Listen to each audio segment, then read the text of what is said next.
आज आम समस्त ये एकाठी जाचे कि आज हूँ जानुरी 12 तारीख युव मानसर प्रतीक आउ युवक मानकर आदर्श भाव आम जानी स्वामी विवेकानंद सी विश्व विजय स्वामी विवेकानंद कहुए 158तम जन्म जयंती एवं आज जन्म जयंती को सारा विश्व रे राष्ट्रीय युवा दिवस भाव में पालन करा जाउछि।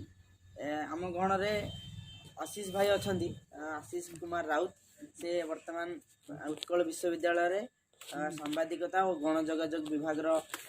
छात्र एवं से जड़े वर्किंग जर्नालीस्ट अनुरोध करी से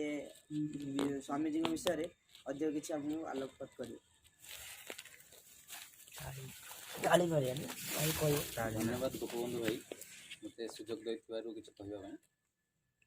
मोर प्रथमे स्वामी विवेकानंद 158तम जयंती अवसर रे पाद पद्म कोटि कोटि प्रणाम एवं मोर एठी उपस्थित था समस्त युवशक्ति मानू मोर आशा जे कार्यक्रम एक क्षुद्र मंजीर महाद्रुम परिणत हो आगामी वर्ष मानक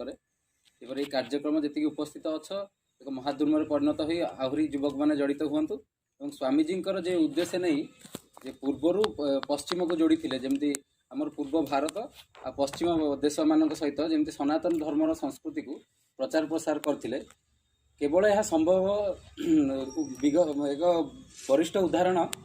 युवक मानकर उदाहरण स्वामी विवेकानंद थिले। युवक निजर ब्रह्मचर्य सत्य निष्ठा और तेज माध्यम किपरि मानव समाज को एक नूतन दिगंत सृष्टि करिवारे सहयोग हब स्वामीजी एक ज्वलंत उदाहरण थिले। स्वामीजींकर मुख्य उद्देश्य थिला जे प्रत्येक धर्मर समन्वय सहित एक मानववाद प्रतिष्ठा करने सनातन धर्मर मूल को नहीं यहाँ ही थिला तांका मुख्य लक्ष्य ता सहित से युवक मानू सबु कार्य प्रत्येक कार्य जड़ित होगापी प्रेरणा देउथिले बयस 49 वर्ष मधुमेह आउ विभिन्न रोग पीड़ित होई कम बयस से दिहला त्याग करते किंतु सही समय मध्य से विश्व को एक भिन्न धरणर सनातन धर्म को विश्व में परिचय करने एक भिन्न धरणर प्रयास थिला। तेणु मोर आशा आज खोर्धा एक वीरर माटी वीर पाइक गढ़ यह आज कार्यक्रम जबकि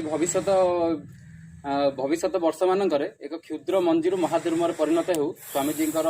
आदर्श अनुप्राणित होई एति कही मो वक्तव्य शेष करछि। धन्यवाद।